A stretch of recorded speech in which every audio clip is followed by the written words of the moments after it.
TikTok's not banned yet. Only in the U.S. and only if it doesn't get purchased by Microsoft or Twitter. We're getting ahead of the game. It's episode 91.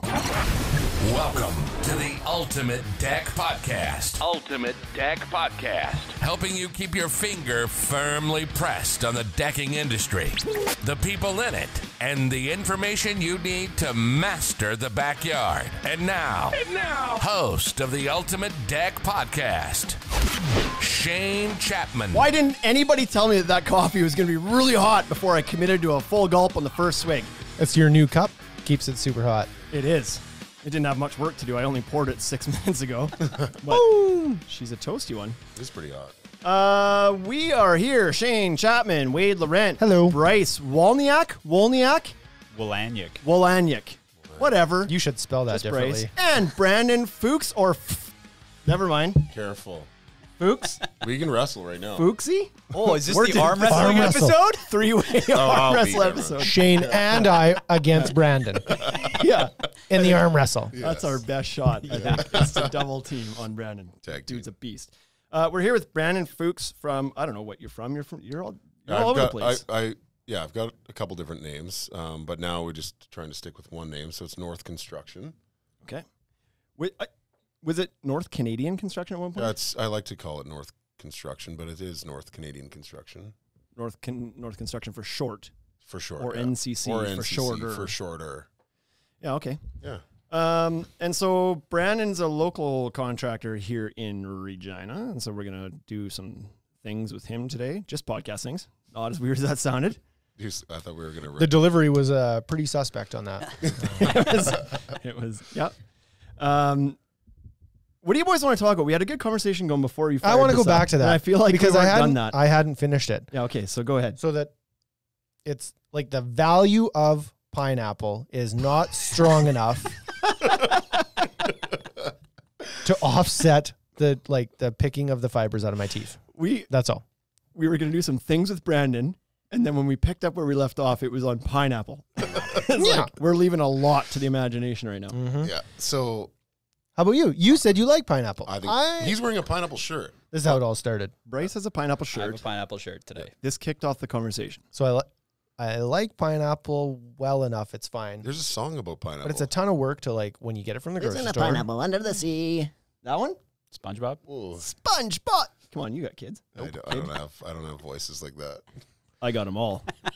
Oh my goodness. So you buy this pineapple and then you have to cut it, and it's like a pain in the... You can get it pre-cut. You need to get a wife like mine.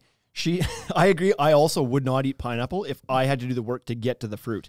But my wife, when we get the pineapple, she'll what do you call it? Like, not peel it, but carve it into chunks into a bowl. So all I have to do is get a fork and be like, mow, mow, mow. It's amazing that way. Yep. I'm the person that... But you're still going to trims complain it. about the fibers. You're the trimmer. You need Yeah, so there's a whole bunch of stuff need to the this, fibers trimmed. right? It's this is no good. I'm cutting it up, and then I'm like have to pick the fibers out of my own teeth. This is no good. Yeah. I need somebody to do either pick the fibers out of my teeth or cut the pineapple up. So does your wife love the pineapple? Like she at least, if you don't care enough, why are you cutting up the pineapple? Who loves it in your house enough? There's only 2 people. Oh, I get 2 a year. 2 pineapples a year. Yeah, That's it? Yeah, I don't get them very often. Birthday and Christmas. Yeah, an anniversary 3 times a year. Okay. You're right. Okay. Timing on this is suspect. So So, anyways, I like every couple of months or every quarter, I'm like, I want a pineapple, and then I get, that's exactly it. And so then full regret. and when then you have to pull the fibers it's like, out. what a pain in the ass. This thing is so much work, and it doesn't taste that good. It's amazing. And they're like, I'm not doing this anymore for 4 months till you forget. It's like kids. You forget how shitty it was. Yeah. And then eventually you're like, I really like pineapple though. Then you forget because, I see how that works. I think it's delicious. I think you guys are Pretty good. shit. I also think it's delicious, but like I said, I wouldn't do the work. It's a lot of work. I also love Kiwis. What do you love now? fruitiest episode we've ever had. And not Kiwi. just because Brandon's here. Ooh. I also really love yo. kiwis. But I also don't like the work to get into a kiwi. Kiwi's I a like lot of fruits that No, you they're can not. Cut them in half and eat it with a They're spoon. Yeah. No, that's cut a it in tough. half. Cut the top off and eat it Because with they a got spoon. lots of Who fibers cares? on them. What happens if you get some of the outside in your teeth? Oh yeah. No. You use a little spoon and you just like... Why are you biting into a kiwi? You try it out. Try it. You should. You should try it. What if you got all the fuzzies off? Yeah. So that it was just a smooth fruit, and then you ate it like an apple. I have the best story about kiwis. So my parents, like the very first time they ever bought kiwis, they picked all the seeds out because they thought that it was like, they didn't think you were supposed to eat the seeds. That's a commitment. Imagine how many times the kiwi probably got spoiled by the time they were done. There'd be no kiwi left. It was like, yeah, my mom was telling me that story. She's like, well, when we they were young, they were 19 years old. They'd grown up in rural Saskatchewan. Nowhere. They grew up. Yeah, so they'd never had kiwi. They'd never had a kiwi, right? Because you're down in Cardiff, Saskatchewan. You're like tucked away in the little corner of the province, and it was like they grew up in the 60s and 70s, so that kiwis weren't just readily available. They moved to Calgary. They find kiwis. They cut it open, and they're like, oh, well, there's tons of seeds in here. We'll take the seeds out. That's what you would do with the apples and the oranges you got. So out come the seeds. But not with a banana, and they're the same size seed as like a banana. Then they had a pomegranate, took all the seeds out of that, and they were like, where's the meat? It's just Anyways. It's just a pile of shit. Yes, we eat the peel. Okay, so I would eat kiwis over pineapple. Kiwi over pineapple. Yep. What about dragon fruit? If they were both, never had a dragon fruit. Too much work. You don't. There's no work. You cut it. It's like a white kiwi. It's a white kiwi. Yeah.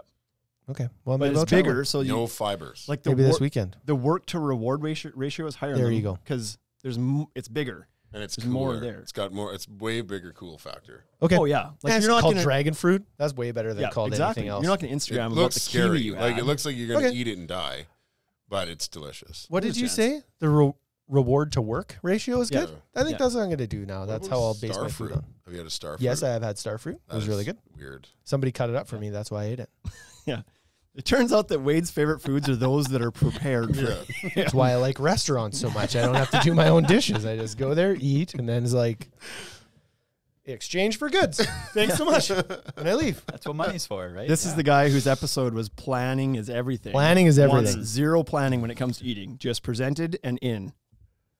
Wrong. I planned to do no work. That's a fair point. He has to plan if it's going to be dinner or supper.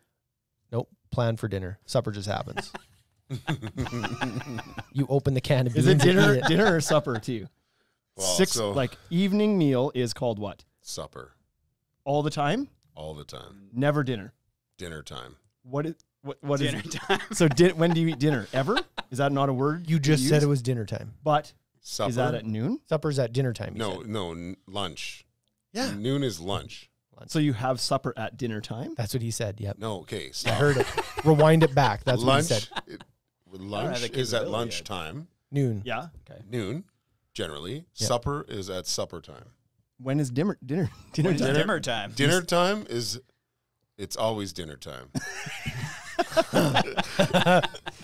All right. Okay. 8 minutes and no value. Yeah.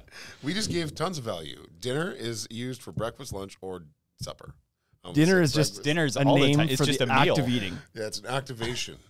Eat. The activation to eat. An activation. Activation to eat.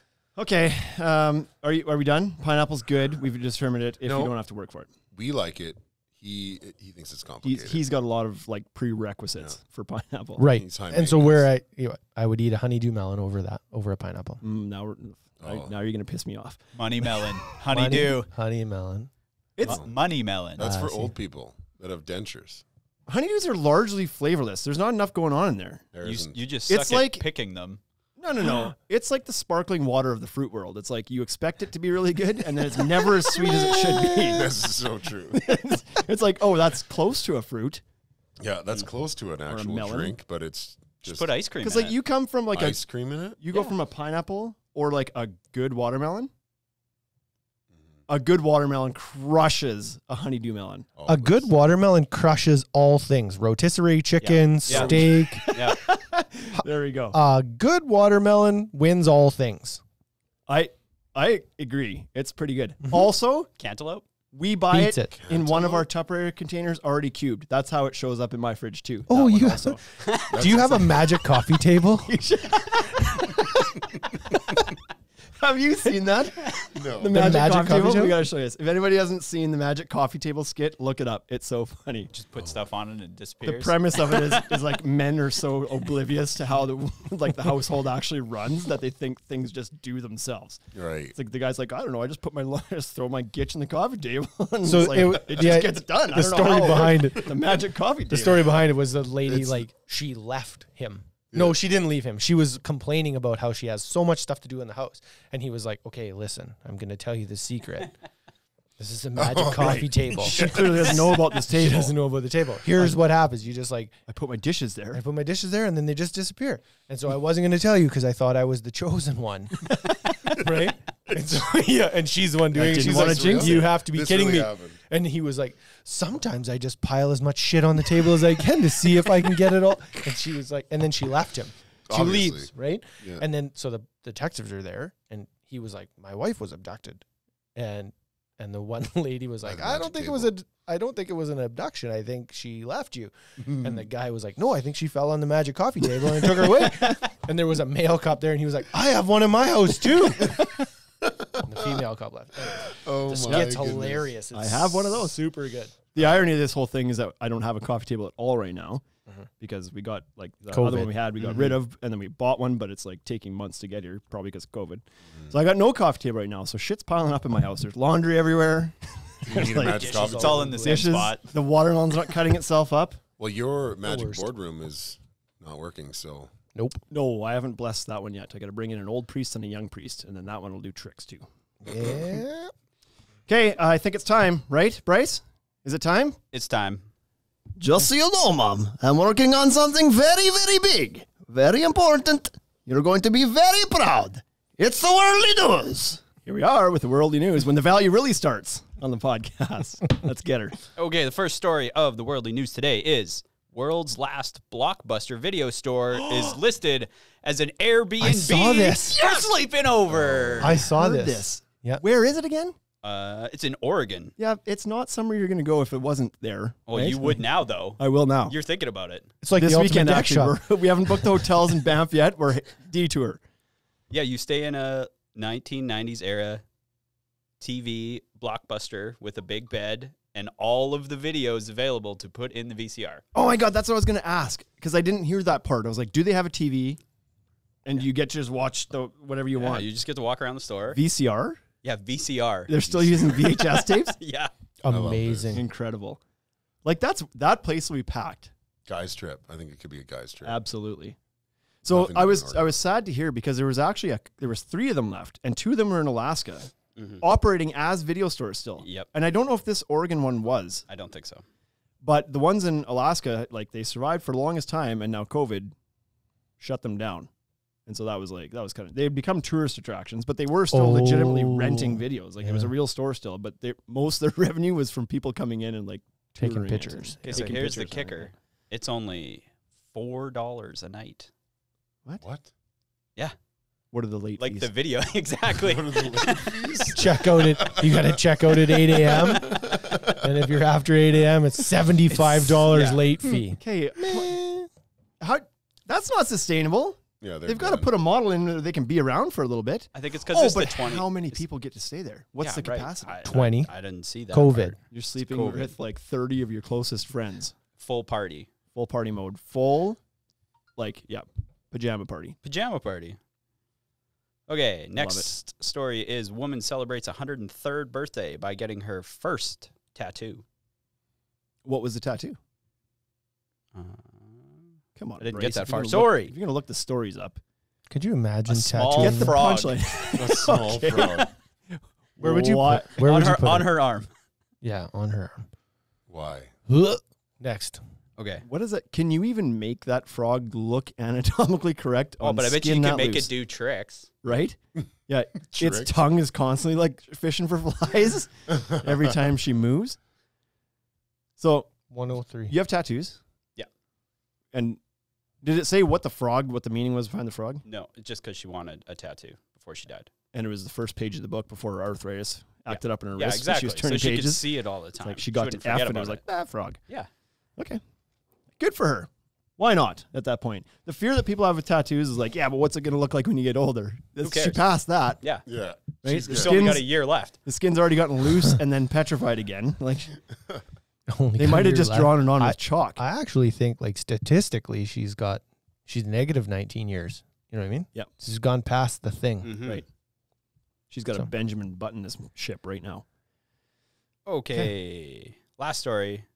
Woman has traded a hairpin for a minivan and plans to trade it for a house eventually. I've already heard this story. But she started this during COVID. 29 years old. Oh, It's still a knockoff. Just because It is a during knockoff. COVID. So, are you familiar with the red paper clip? Of course. I've heard of this. Where was the guy from that did the red paper clip? He ended up in Kipling. Yeah, he ended up. I thought he was from Kipling. No, I don't think he was from. Oh, he wasn't from Saskatchewan. Because that's where he ended up getting the house. That's where he got the house.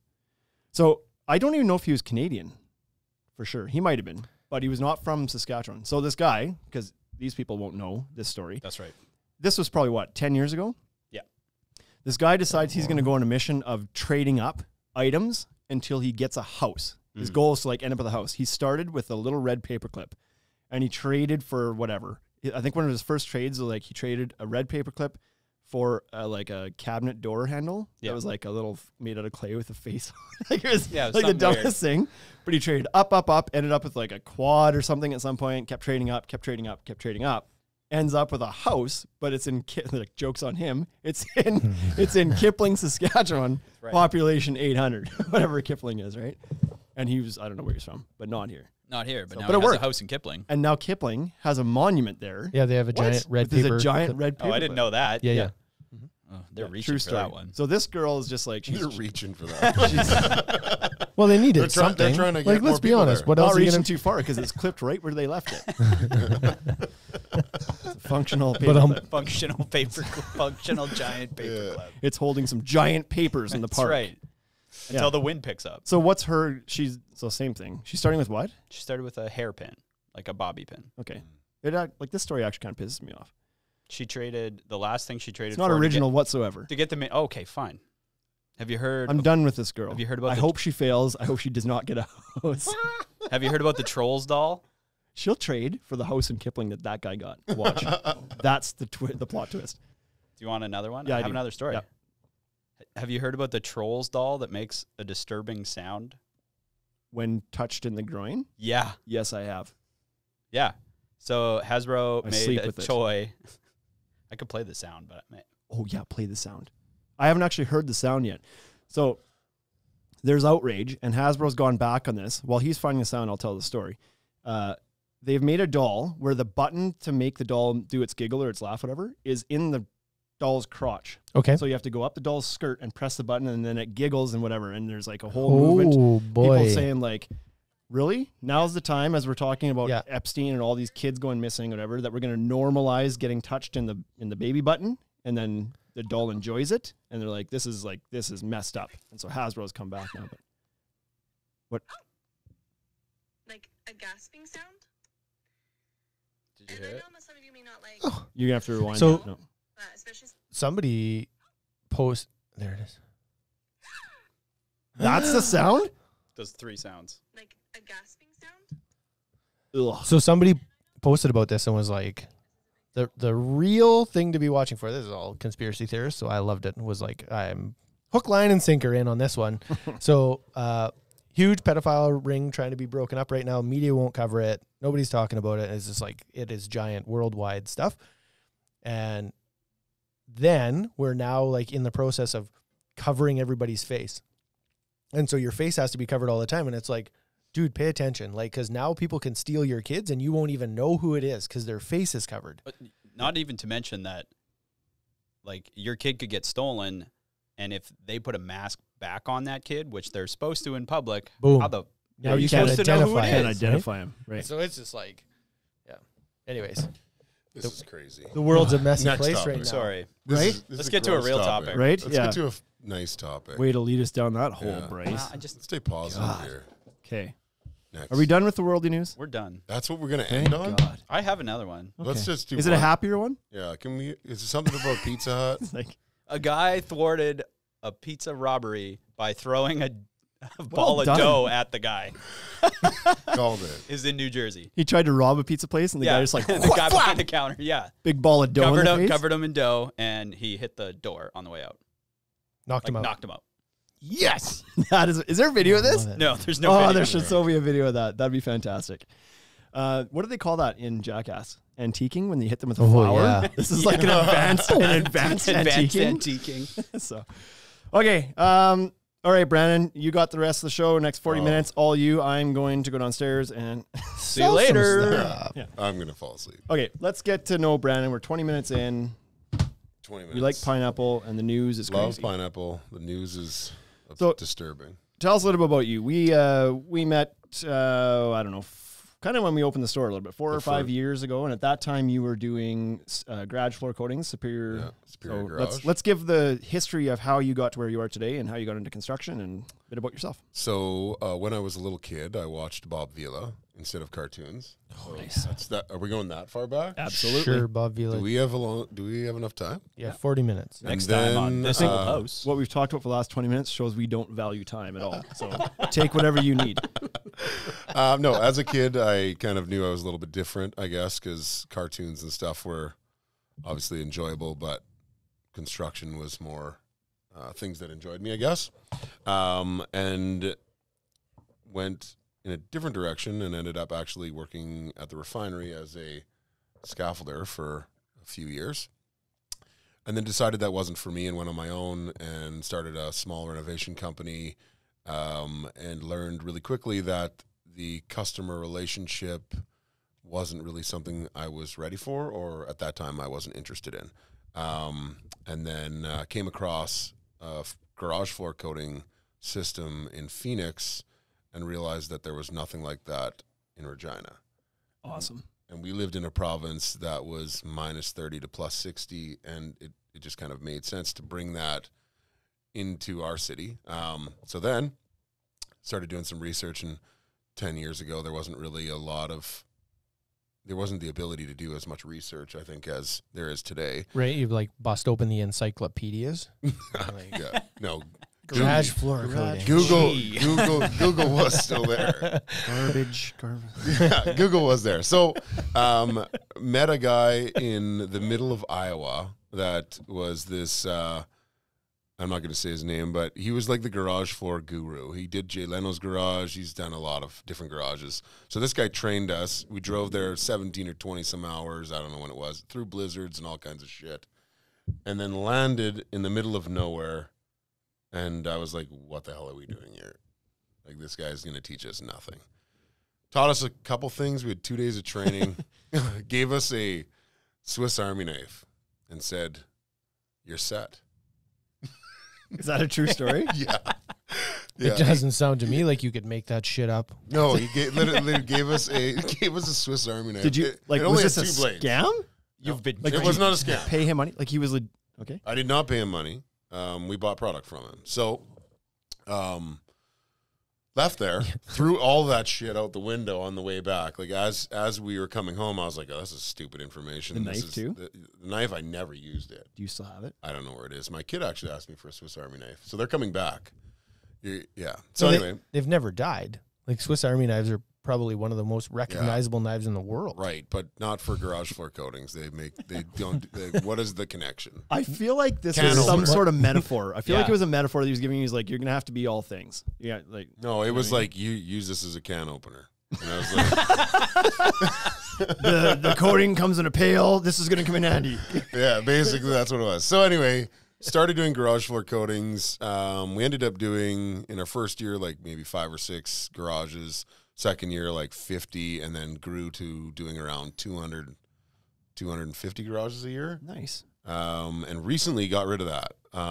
Alongside that, so before we were in construction, obviously, and alongside that, we were still always doing construction, specifically only for clients that we wanted to work with. I guess we were really selective with who we'd work with, primarily because I just didn't want to piss around and, have to fight for a project. Right. I hated that. We wanted to offer grade A workmanship, but not fight for the work. Right. So, and then alongside that, our projects continued to grow. We did huge renovations, huge additions, $500,000 renovations, and we're a garage company. We built a Taco Time as a garage company. And so when you're beating out large general contractors for a Taco Time as a garage company, it becomes kind of confusing for the industry as to... You've bid too low. No, we made good. We got paid on it.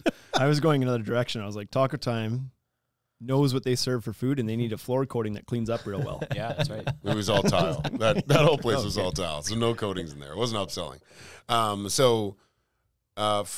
The challenge was we had these two companies kind of built together, and I knew that my passion was back into construction because I understood the customer's expectation, the sub-trade's expectation, the supplier's expectation, and we needed to focus specifically on construction. So we recently got rid of the garage floor coating company, and is that somebody bought it? Like it's still running? Closed the doors and ran, or somebody bought it. No, somebody bought it, and they're booming. And do they need a new you lease? handed them a Swiss Army knife, and you're like, you're all set. There you go. Yeah, not really. No Swiss Army knife. I've grown this thing to what it is, Yeah. and I just needed this little knife. Yeah. Can we see the books? Nope. You can see the knife. Here's the knife. That's all you need to know. No, we in our 10 years of business in Superior Garage, we've done around 3.5 million square feet of garage floor coatings. So substantial. That's a couple, yeah. And we live in Saskatchewan, which is like, what is there, 1 million people here? Yep, total. Yeah. So But there's some big sheds out there. 1.2.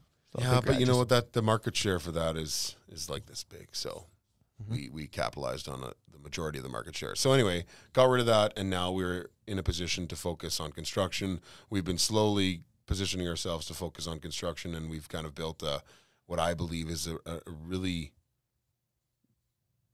clean list of sub-trades and suppliers, and now we can provide our customers with exceptional service. So when you were doing the garage floor coatings, it was Superior Garage was the garage coating side, and your contracting business was Superior FD Contracting? Yeah. And that's transitioned to the new That's company.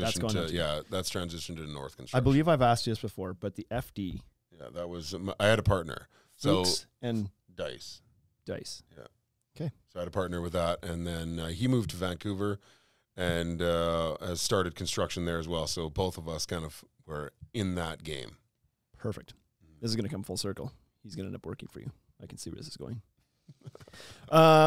Okay. So, and then this whole, your new company, North Canadian Construction, is more recent endeavor, like within the last year. Is that right? It was just it's basically a rebrand of Superior FD Contracting. So basically what it is kind of a model change too. It's a model change, yeah. It's a transparent construction process where we provide our customers with full transparent billing process. We charge a management fee, so they have the ability of, interacting with our sub-trades without concerns about numbers coming out, and they can operate utilizing our price. So in most cases, when we go to a supplier's business, we get a discount on light fixtures, flooring, and that kind of stuff.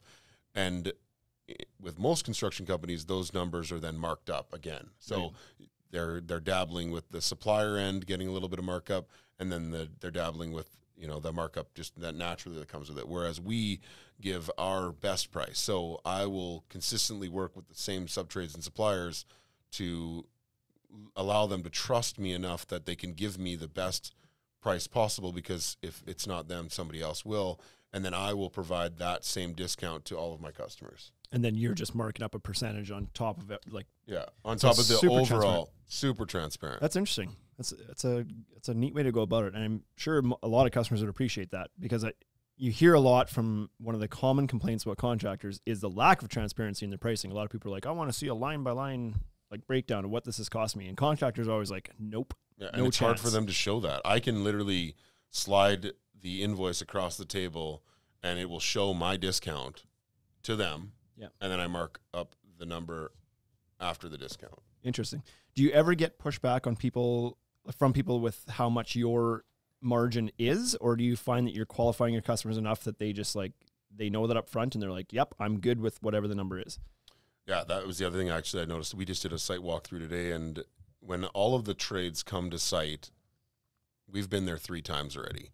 So if I, we'll do trade walkthroughs, and our trades will come and evaluate their scope of work, and then we can provide the customer with a detailed cost breakdown. So when they come there, they know there's a 95% chance that they're doing the work because I've already prepped them for what that number will be. Right. So there's no fear. And when you bring all those people there, it gives the customer, it builds that level of trust that, okay, he can dictate and demand these individuals to come here and provide this information. And now it's fairly accurate to where we originally started. So the next step is to proceed with the work. Right.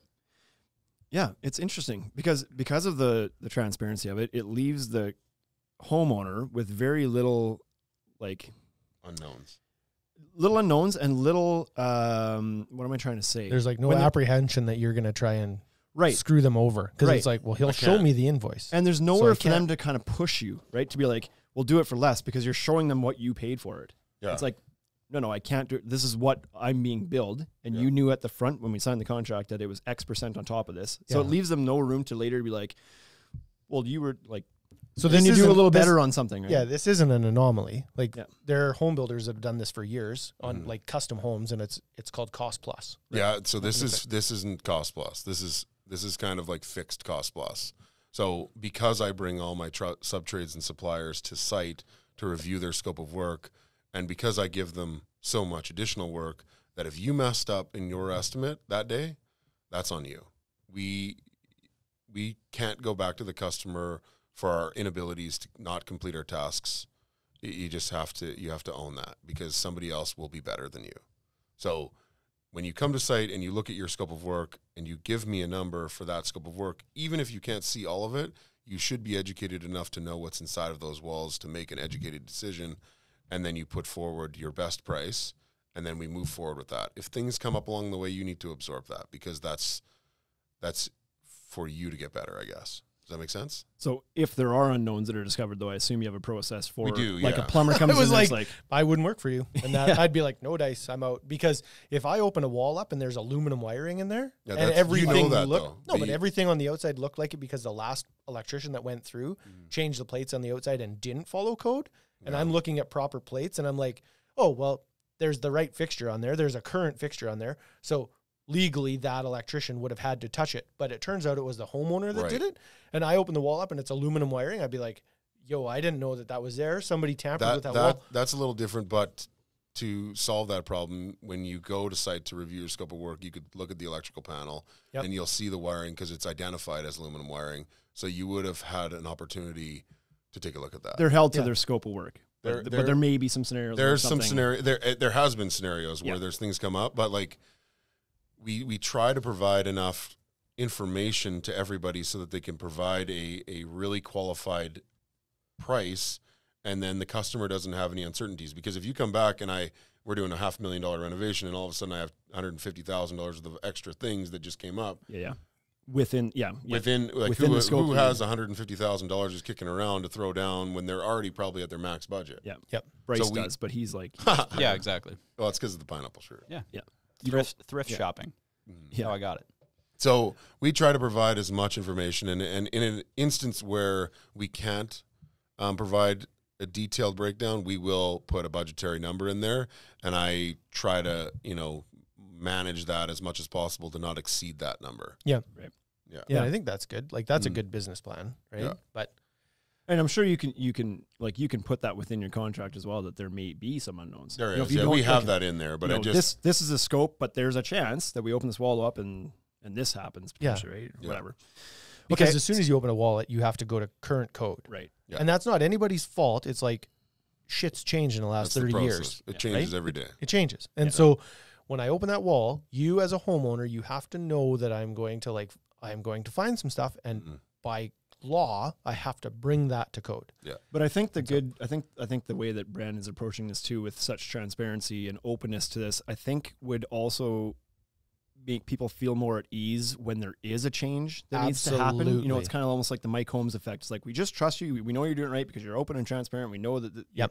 So if you come in and say, oh, shoot, there was asbestos somewhere that we couldn't identify before. How would have you known? They know that he's not trying to just like weasel more money out of them. It's like, no, it's a real issue. He knows what he's doing. He's been open this whole time. That's happened also. Yeah. Asbestos is pretty much, I just plan for asbestos. So I send, when we go in a house that's in that area of asbestos, we send our guy in there to do testing on every potential area where we may have asbestos before we even quote the work.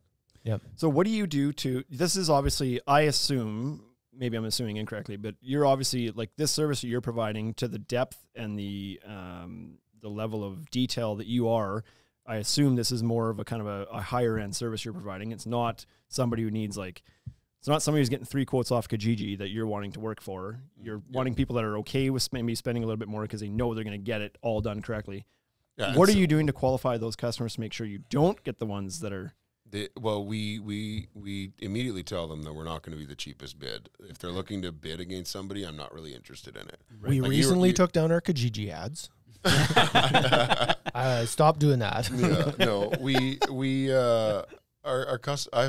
We've been blessed with success, I think, on that. Like, a lot of our customers that come to us are hiring us because of our process and because of who we are, and in some cases because of who our suppliers are and some of our partners. So I think that as long as we continue to see our problems and get better at our things that we need to improve on, we won't have to search for our customers. Actually, we also are building a couple garages for a couple of the people, and one of our numbers was our budgets were off.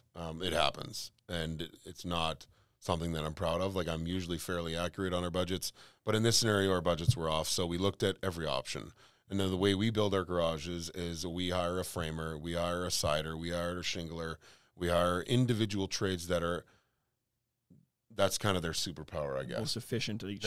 That's what they're really good at. And they'll produce a better product. Like, you're a decking contractor or supplier, and you're really good at that side of your industry. And so we break down that project in a framing, cider, shingler, soffit, trough, and we quote it that way. You can buy decking packages from companies, obviously, like the whole package, siding, shingles, everything. Yeah. And then there are companies that build that. And so we looked at that option with like 5 other builders in the city that will build the whole package for us. Right. So we're still managing the project, but we're hiring one company that'll do it all.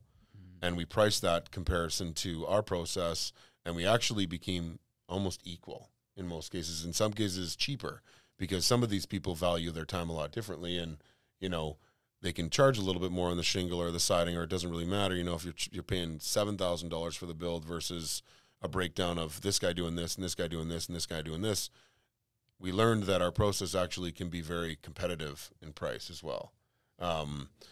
Primarily also because we do so much work with the same people, they give us their best price when we're going into it. So it works out that the customer is actually getting a better build at the end of the day, because all the right people are there doing their part of the work. Right. And it feels like you have like a little bit more insurance on your end, because you're dealing with so many different people rather than just one group. And if they screw something up, it's all on that one group rather than the shingles were screwed up. Yeah. Yeah. So the garage is framed slightly out of square, but it's like, no big deal. I was the one who framed it, so I'm not going to say anything about this. I'll just put this window in a little bit crooked. Whereas if somebody else is doing it, it's like they have to depend on another trade. Yeah, and it's like, dude, your wall's way out of square. I can't. Yeah, and that's kind of where we come in. Checks and balances all the way along, right?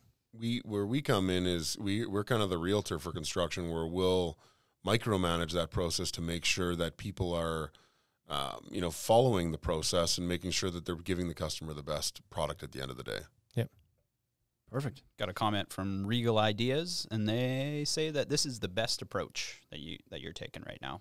I think so. Yeah, I learned this approach from Superior Garage. So what Superior Garage taught me was doing 5 to 10 garages a week was customer experience. So I'm dealing with 1 or 2 new customers every day on the front end, the quoting and the end where you're invoicing, and you need to have a happy customer when you get them, and you need to leave him happy. Mm-hmm. So how do I leave my customer with the biggest smile possible? And it's about them knowing everything that's happening. Donuts. Pineapples, obviously. Both of those things. I actually love donuts. Pineapple donuts. Pineapple donut. Is that a thing? It is now. So yeah, customer experience was the McDonald's most important thing. Yeah. Customer experience is the most important. Everything. I would agree with that. Yeah. Now, you guys obviously do everything, but you also do decks and fences, and that's our current relationship. Is that we supply your decks, and you've got a contractor that you use to build them, and working good, I think.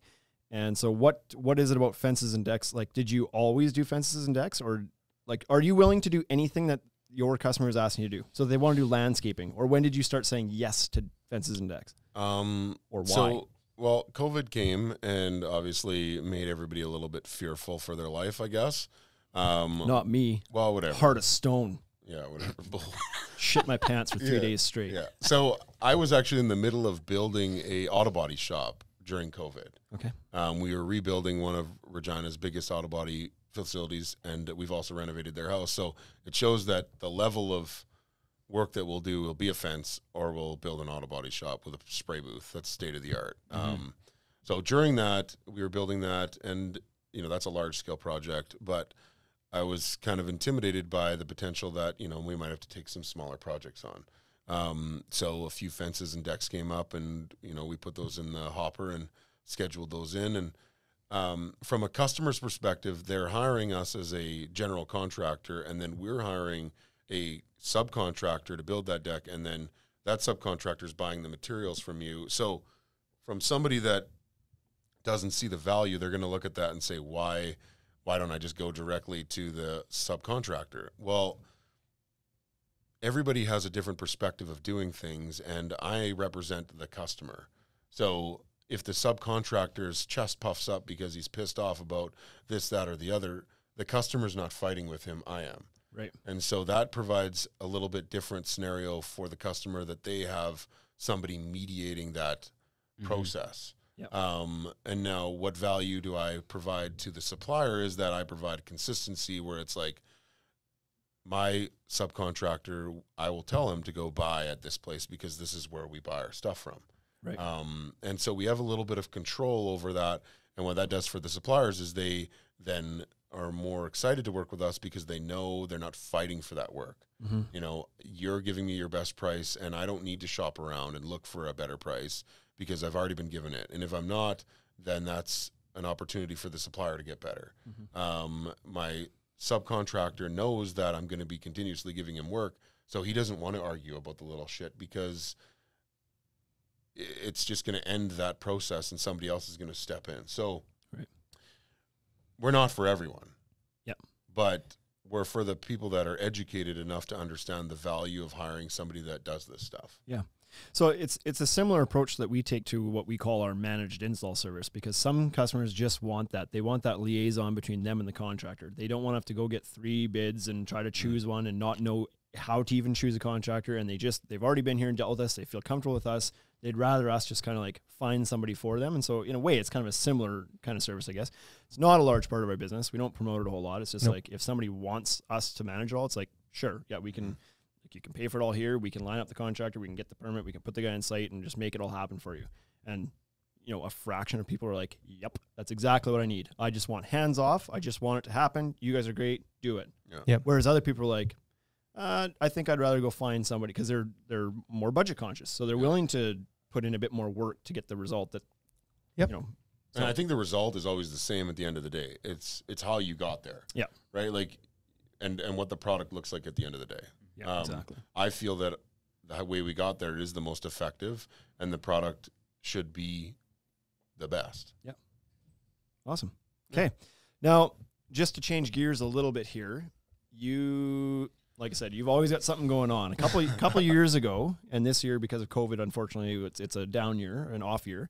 But a few years ago, you were kind of leading the charge on this nonprofit organization that we've been kind of a part of with you as one of your suppliers on, called Build Love. And so why don't you tell us a little bit of history about how that all came to be? I think we maybe have told the story a little bit from our perspective before, but you were the guy, like, this is not secondhand information anymore. This is like, tell us how this whole thing started, why it started, and what it's kind of done for you personally over the last couple of years, what you get from it. Okay, so the first family was the Kennedy family. I don't know who's following along, but that was kind of the first family. And what happened was my secretary scheduled a site visit I was missing information. So I went there a little bit blind, which is not something to brag about or talk about, but at the same time, that's the reality. So I went there a little bit blind. I didn't know what I was looking at. It was either a garage floor or reno. I had no idea. So I walk in and, I quickly learned that we're looking about a bathroom renovation. She was a beautiful lady, and they needed some accessibility inside of their home, and the house was in the south end of Regina, concrete slab, cinder block walls, things that honestly I've never seen in my entire life. And they needed to take a bedroom and convert it into a bathroom because the way the footprint of the home was, there was no other way to make their bathroom bigger without demolishing their entire house, because the bathroom was plopped in the middle of the house and the hallway to get there was like 36 inches barely, and you couldn't turn around the corner, and the little girl couldn't get through the door, and it was just like, it was horrible. And during that meeting, she expressed concerns about the cost. Obviously, she knew it was going to be expensive. Kinsman was throwing in a little bit of money, but not all of it.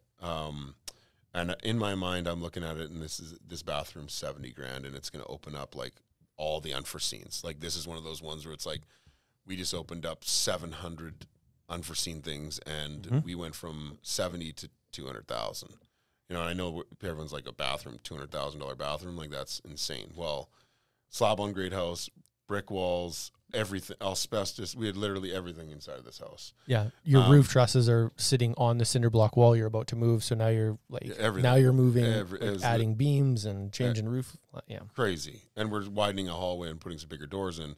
So I could feel the fear inside of her, like something I've never experienced in my life. And that day it was like, this is just a bathroom.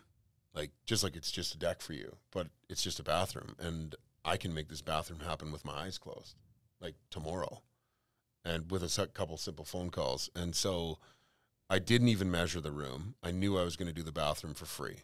And a friend of mine, who's also a general contractor, was actually the other person who bid the project. So I called him sitting outside the house, and I said, hey, I'm going to do this bathroom for free.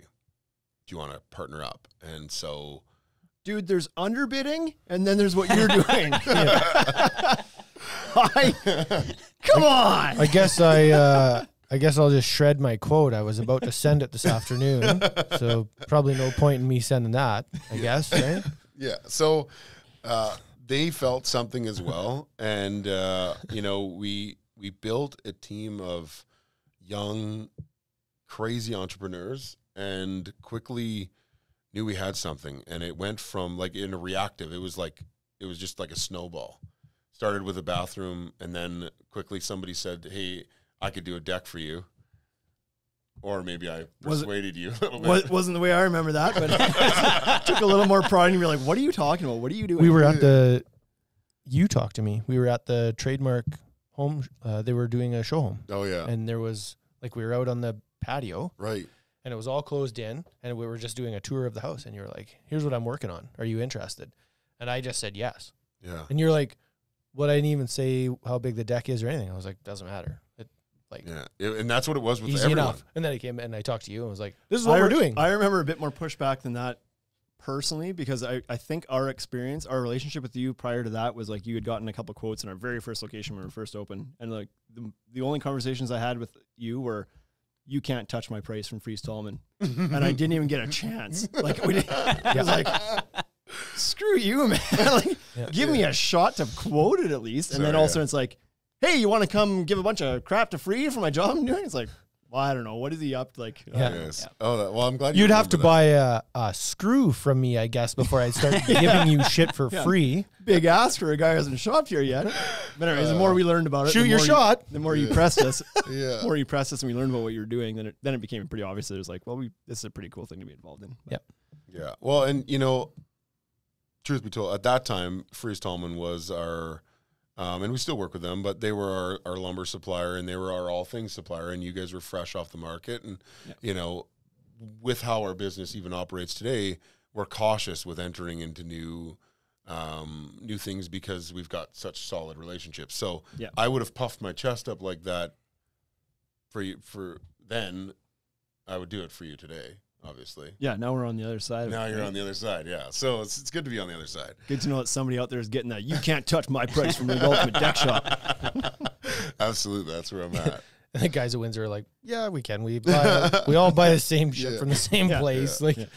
Yeah. And so anyway, so that kind of snowballed into something great where, our team this year was built to almost 50 people on our team. That's not our subtrades and suppliers. Like we this in the second year did a house for the Gorski family.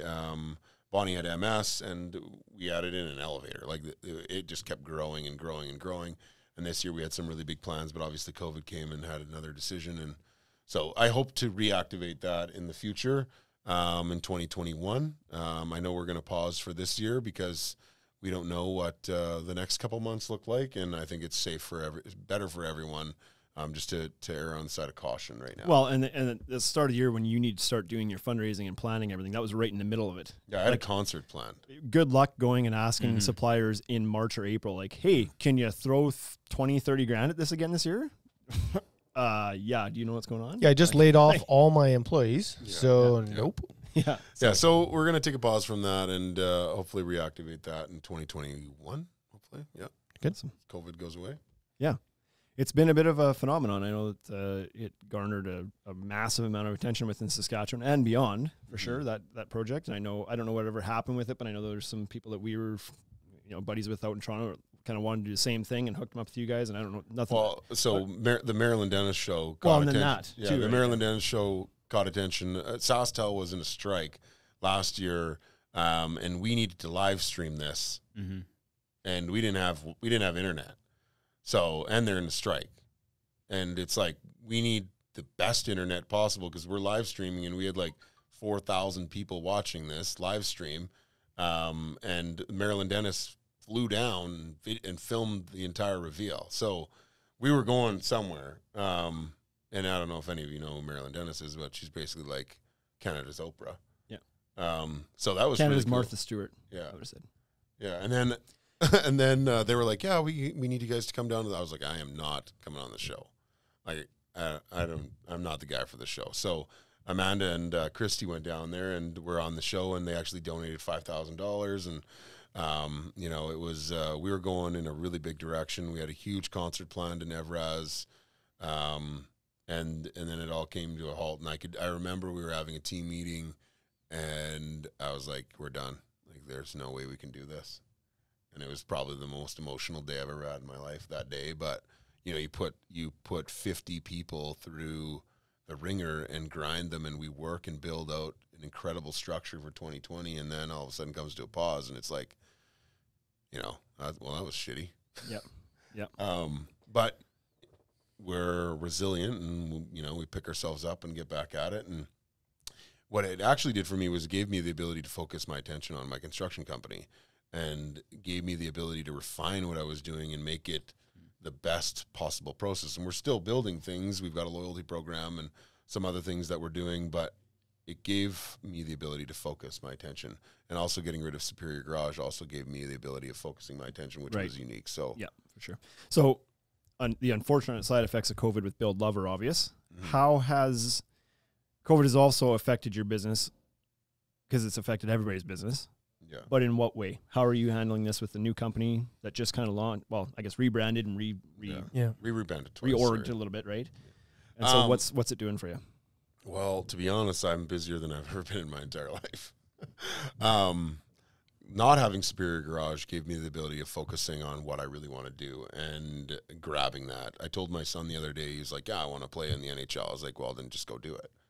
Because I'm that type of guy that believes that you can do whatever you want to do. So I wanted to be the best general contractor in our city, and that's our goal. And so we focused on creating processes and systems that set us apart from our competitors, and it made us really stay true to that. And so what's happening now is we're getting the backlash from that, where now our customers are starting to, they were waiting, and now here they are. Yeah. So we had like 10 projects paused because of Build Love for a couple weeks, and then other projects continued to trickle in, and then it was like, okay, now we have like 20 projects. So now we're in the position where we are running and managing anywhere between 20 or more large-scale renovations.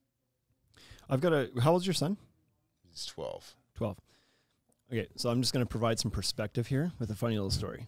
So you said people can do anything they want. And I'm one of those people too. I'm also like then go get it. Then go do it. There are some asterisks around this. Like, here's the thing. I am never going to play in the NBA. No matter how much I wanted, no matter what it was like, you want it. It's like, I don't know, man. So I'm 39. I played hockey until I was about 11 or 12, about that age, and then I quit. And I didn't start again until I was 35. Wow. So I took this big, 23-year retirement, decided one day I was going to start playing hockey again, bought all the equipment, went out there. So I look like a guy who hasn't played hockey in 23 years. Yeah. But I love it. I enjoy it. But anyways, I was playing with one of Wade's teams this past January, and I caught an edge, blew out my knee, and out for the rest of the year. Then COVID hit and the season got canceled. So I was not missing anything anyway. Lucky. So went to the doctor about my knee because it was not getting better. I felt I did some ligament damage. Doctor was useless. Sent me for X-rays, and which wasn't going to show anything. I knew it wasn't fractured. It was soft tissue. So of course comes back. He's like, "Yep, no fractures." I was like, "Yeah, thanks, tips." More pineapple. Left it. More pineapple. Left it. It's been months. It's still not right. And so I was at the chiropractor, and so my dad had a knee injury years ago when he stepped off a curb weird. That's how you know that you're old, is when you injure yourselves doing everyday simple tasks. How did you hurt it? I was walking. I walked off a curb on purpose. And anyways, he's like, well, tell the chiropractor to look at it, because back then, for me, it was something was out of place, and the chiropractor did something and it fixed my knee. And so I was there having him look at do my back like I do all the time. And I was like, anything else? Yeah. Could you just look at my knee just in case maybe something you can adjust? So he sits down, does this whole thing. He's like, yep. He's like, I can't, I'm not in there. I can't see exactly what's happened, but you for sure have had some ACL damage in that leg, whether it was a full tear or a severe sprain or something. I was like, that's kind of what I figured. And he sits me down and he's like, so how is it now? I was like, it's getting better. It's just taking a long time. He's like, oh, that's good that it's getting better. I was like, so is there I just came here to ask you because I want to know that either I should be doing something about it or not. If I'm okay just letting it heal. He's like, yeah, I mean, if you were young and on your way to the NHL, don't take offense to this. But if you were young and you had a shot at the NHL, you'd be going in for surgery. It's just kind of shitty now. That's not his words. That's from a comedian. But he's like, Louis C.K. He's like, it's just you're obviously not going to NHL. I was like, yeah, I wasn't at 12 either. But but thanks. He's like, yeah, you don't really have to do anything. We're not going to no surgery for you. It's over for you. You should probably go to physio to get some movement back. But yeah, I don't think you can go to the store and just get one of those rubber bands and put it on your knee. Yeah, exactly. Yeah. I don't think we're going to invest any medical dollars into you. But Brandon said I could do anything. Well, there are some limitations, obviously, but a couple there. Yeah. I feel like as long as you try to set some unrealistic, my goals for myself are unrealistic. And I think if you live inside of an unrealistic expectation for yourself, then when you get really close to it, it's that's an accomplishment. Yeah. So I think it's Grant Cardone. I don't know if you listen to many of these motivational dudes, whatever. I think it's him that says his whole theory of 10x and everything, basically setting your goals so unrealistically high, because it's better to miss an unrealistically high goal by a bit and still end up here than it is to set achievable goals and make them but be down here. Yeah. It's I've never met my goals. Yeah. Ever. It's good. Because those people that get to them, they just change them anyway. Yeah. So if you get close to it, you just move it. Keep moving the goalposts for yourself, right? Now, what are you seeing out there for construction trends? You're doing everything, you're hands-on with the inside, the outside, the upside, the inside, the backside, it all. Mm-hmm. What are you seeing generally for trends?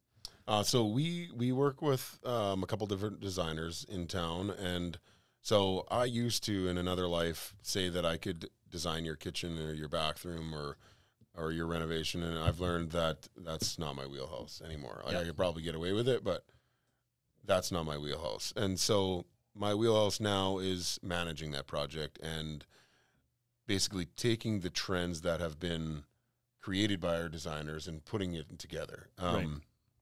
So the trend right now is really mid-century modern is kind of what we've been working on a lot of white cabinets, a lot of white oak cabinets, and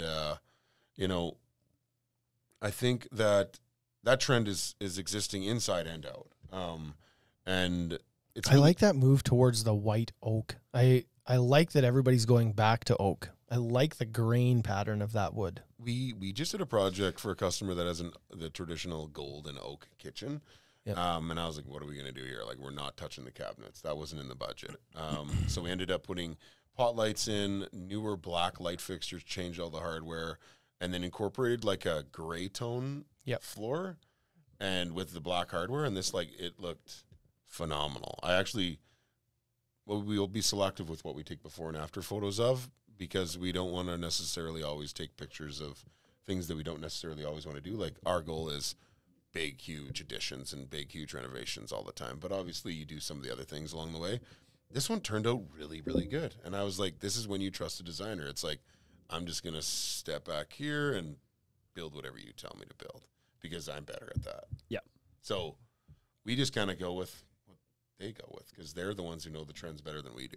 For sure. Yeah. Yeah. That they're in that game every day. Like, it's no different than our store being specialized in what it does. Yeah. A designer that knows all the materials and the trends, and they're spending all their days and they're trained as well on identifying trends and being on top of things and knowing what shades go with what and what materials go with what and everything else. Like, for sure there's value in that. Well, and they're focused on their box, right? Like, this is my role. My role is to design your home. Not my role, but I'm speaking as that person. Yep. So they design that house. That's what they do. So they're going to try to do whatever they can to get better at that. Yeah.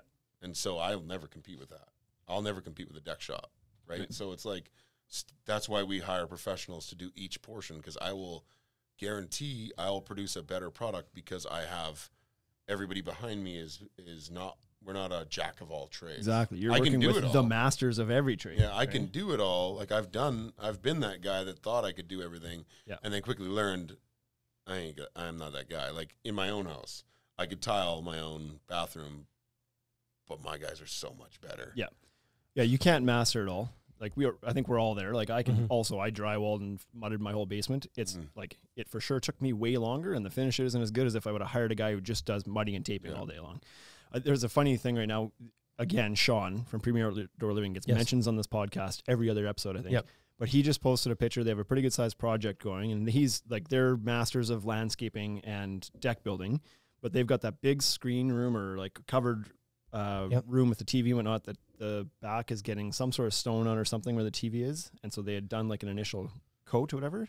It's not like scratch coat, but they'd done an initial screening of whatever, thin set on the wall, whatever. And they were showing how they were going to mount their mantle, a floating mantle. And that was what the video was about. He's like, here's how we mount a floating mantle outside.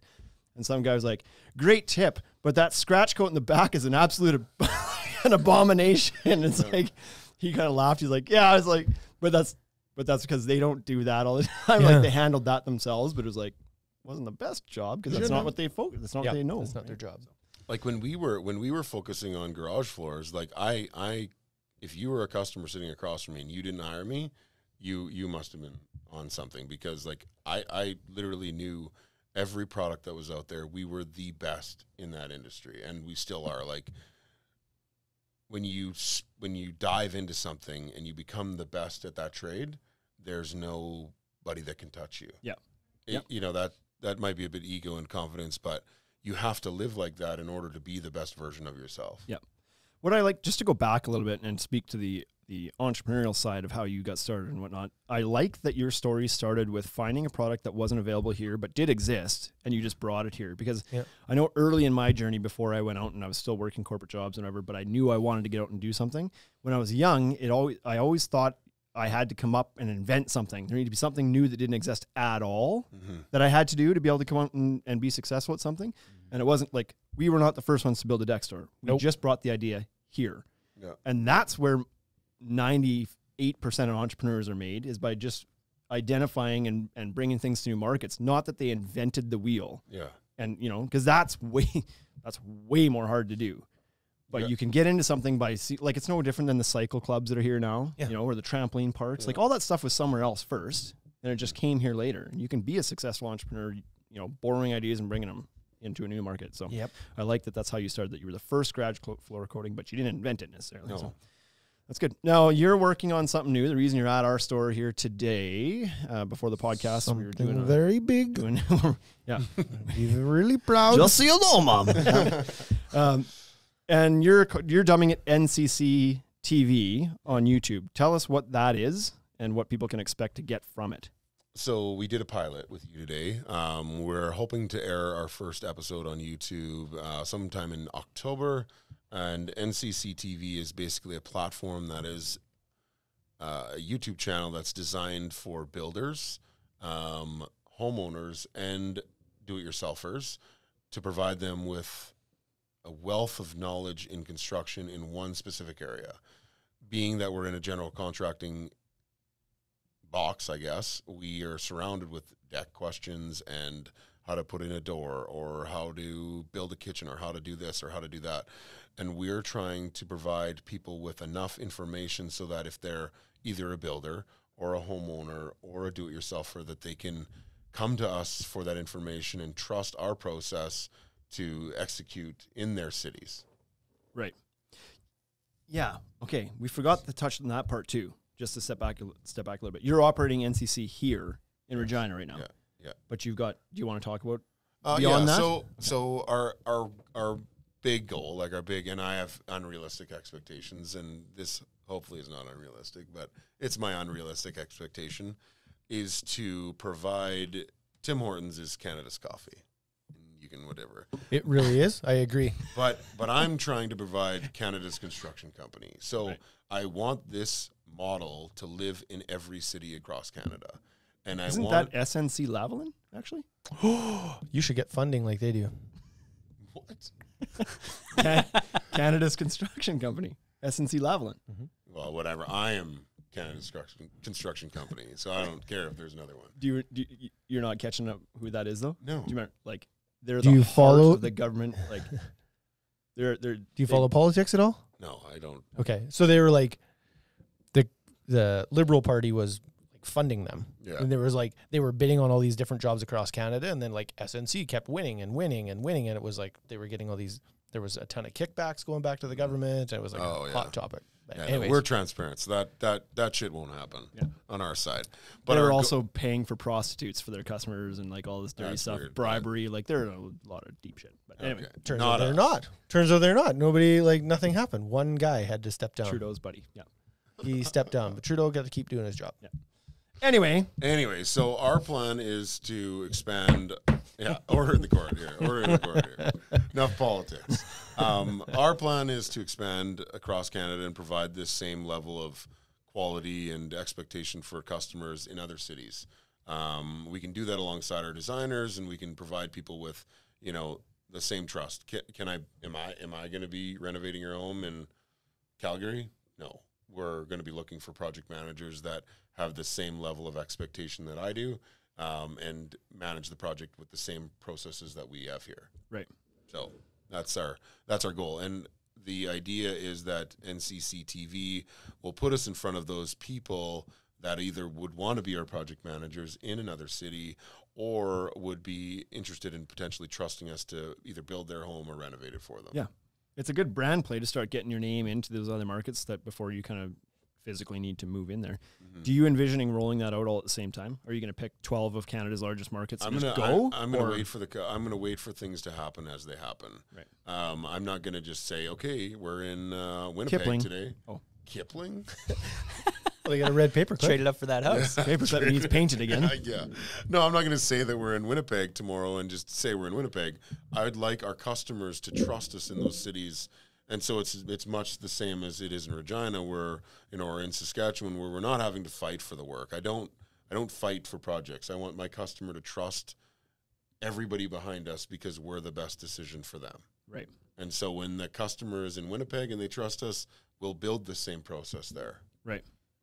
Yeah, as a former contractor, I love the idea of that, of not having to sit there and waste a lot of time and resources bidding or grinding or trying to negotiate your way into winning some jobs. And it's just like, hey, if you can be empowered enough to be like, this is what we're offering and this is the price, and you call me if you're ready to go. Yeah. Well, that's what everybody wants, right? So many guys are afraid to say no, so they get caught in the trap of being like grinding, getting grinded down, or chipping things off here and there and cutting corners because they're trying to get to something. It's like, just learn to say no and take the work that you want to work on.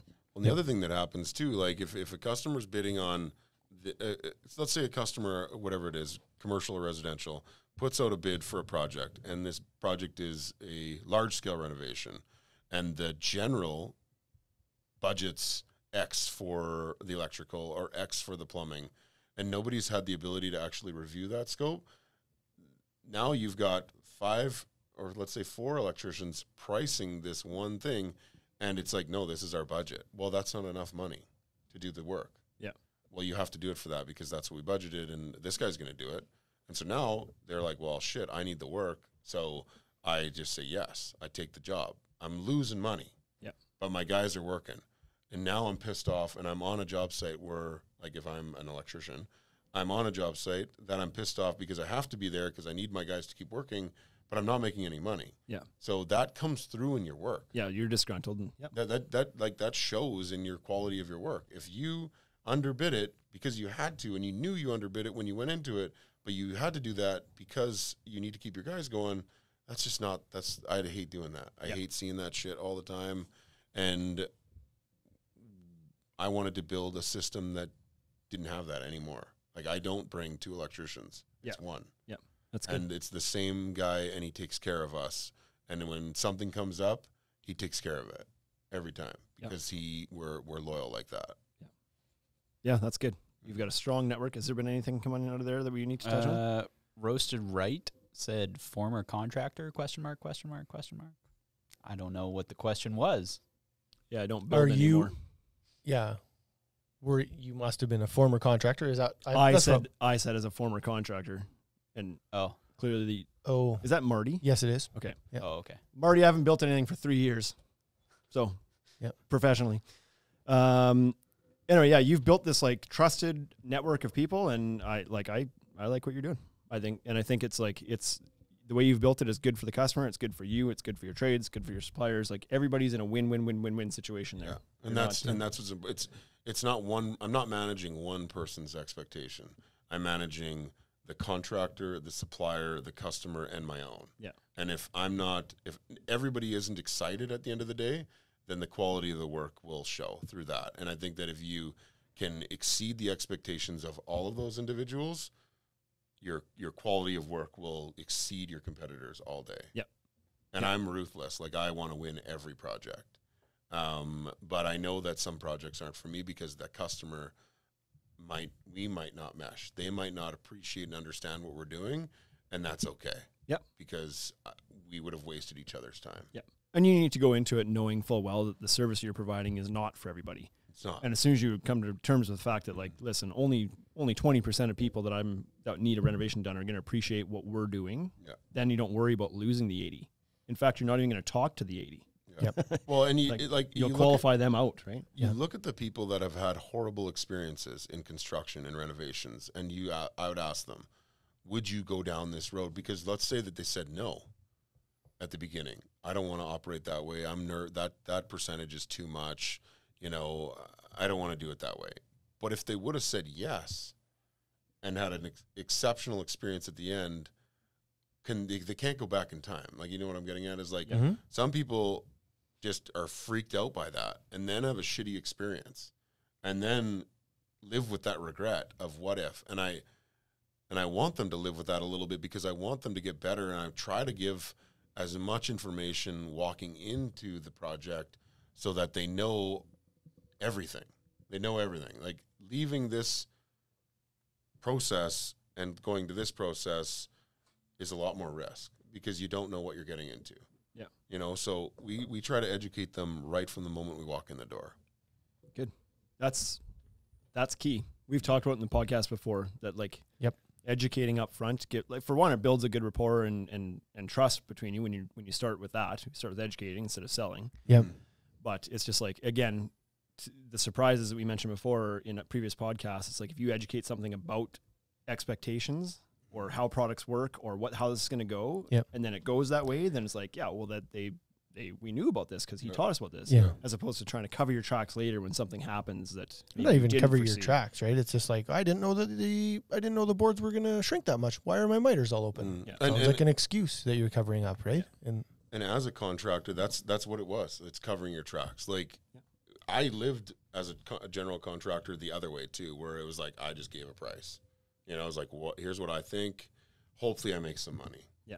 Sometimes I made more. Sometimes I lost money. Yeah. And that's shitty for both people. Yeah. You know, it's just not consistent. And that was also why we wanted to create this YouTube channel, was because we wanted to provide the same conversations that we're having now on a larger scale across Canada so that we can establish project managers in other cities to provide this same level of experience for everybody else. Right. You know, like there's a plumbing company in Calgary that would probably love a company like us. Yeah. You know, we're loyal to them. They take care of us, and we just keep throwing them projects. Like we have 20-some projects on the go right now, and it's the same plumber. It's the same electrician. It's the same drywaller, same painter. And our business isn't limited to growth. Our subcontractors have to grow with us. So as we grow and continue to give them more work, they need to ramp up. Right. Otherwise, another electrician or another painter or another drywaller will come in and help us continue to grow. And we're like right on that line right now where it's like when I call the subcontractors about the other project that's coming in, they're like, holy shit, like we have so much stuff going on, but that's okay. So it's an opportunity for everybody to continue to grow alongside and continue to get better. Well, and the way you've structured it too, the worst case scenario, if you're working with a trade that like can't scale for whatever reason, there may be some reasons, you can add another guy or another company, right? Maybe you work with 2 plumbers. You're busy enough. You're giving them both steady work. So there's nothing wrong with that either. Yeah. It makes it easier for you to scale because you're not on the hook for employing the trades themselves. Yeah. So you can scale quite easy, which you'd have to if you want to get across this big ass country. Beautiful country. Anything you wanted to bring up today, Brandon, that we didn't touch on yet already?